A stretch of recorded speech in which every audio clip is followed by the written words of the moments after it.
ఏముంది ఇక్కడ రైతుకు ఒకటి రైతు మాఫ్ అంటాడు, అది వేయడు. లేకపోతే రైతు ఇప్పుడు ఏమంటాడు మళ్ళీ ఇంకోటి మరి రుణమాఫ్ అంటాడు, రుణమాఫ్ చక్కగా వేయడు. ఏం చెప్తారండి? రైతు గెలిచినంత మాత్రాన నువ్వు ఏం పనులు చెప్తున్నావు?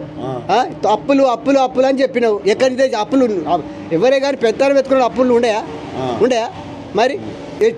అండి వాని మాటలు ఒక రేవంత్ రెడ్డి మాటలు మాట్లాడితే ఏం మాట్లాడాలి, ఎట్లా మాట్లాడాలి? ఒక ముఖ్యమంత్రి హోదా మీద ఉన్నప్పుడు అట్లా మాట్లాడు సార్. ఎట్లా మాట్లాడాలి? ఏమైనా ప్రతిసారి హరీష్ రావు కేటీఆర్ ఇలా ముగ్గురు పేర్లు తప్పించి ఇంకోటి ఇంకా మిగతా విషయమే లేదు. ఎక్కడున్నది బంగారం వంటివి, పైసలు ఇస్తానంటివి, అవి ఇస్తానంటివి? ప్రజల సేవ చేసినప్పుడు ప్రజలు నమ్మకం ఉన్నప్పుడు ఇప్పుడు కేటీఆర్ ఎందుకు అంటారండి మంచోడు మళ్ళీ ఆయనే రావాలని ఎందుకు అంటుండే ఆయన? ప్రజలు ఎందుకు అంటున్నారు? రైతు రాజ్యం చేసి రైతే రాజ్యం అన్నాడు, రైతును మోసం చేసిండు.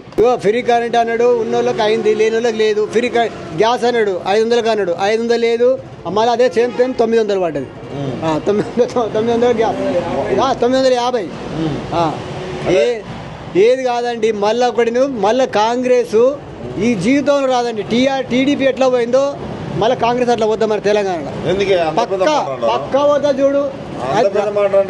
పనులు మంచిగా చేయరు సార్. చేసినప్పుడు నీకు పని చేసినప్పుడు ఆయన వాడు పని చేసేట పైసలు ఇవ్వాలన్నా ఇవ్వద్దా? అట్లా ఉందండి. హోదా ఉన్నప్పుడు పద్ధతి ప్రకారం ఉండాలి, పద్ధతి ప్రకారం చేసుకోవాలి. ఇంటికి ఒక్కొక్క మనిషికి 2,000 అంటారు. ఏదండి సార్ 2,000? బోనస్ లేదు. రైతు బోనస్ ఒక్కొక్కరికి వాళ్ళు పడిపోయినా సార్, రౌతులు పడిపోయినాయి. కష్టమే. ఎప్పుడైనా ఒకటేసారి మళ్ళీ సారి అయితే కాంగ్రెస్ కన్ఫర్మ్ కాదు. 5 ఏళ్ల తర్వాత చూడు గన్ షాట్.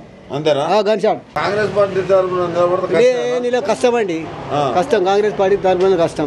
వానికి అంతే అర్థం. రుణమాఫీ చేస్తాను, రుణమాఫీ లేదు. రైతు మీద అది చేస్తానండి, ఏం లేదు. ఇప్పుడు మేమేం చేస్తాం? మీ ఇష్టం. కాంగ్రెస్ మళ్ళీసారి వస్తుంది లేకపోతే లేదు అని మేము అంటాం. అంతే.